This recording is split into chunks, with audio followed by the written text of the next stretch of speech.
pagar kuil dijebol. Sebuah video amatir memperlihatkan seorang aparat keamanan menjebol kunci pagar dengan menggunakan palu.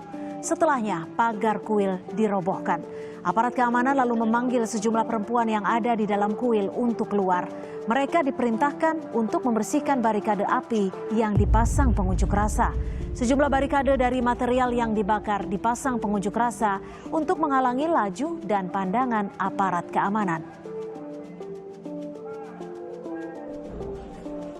Sebuah video yang diunggah media lokal setempat menunjukkan pasukan keamanan menggunakan gas air mata dan senjata api untuk membubarkan pengunjuk rasa anti kudeta di Jalan Aumban pada Jumat waktu setempat.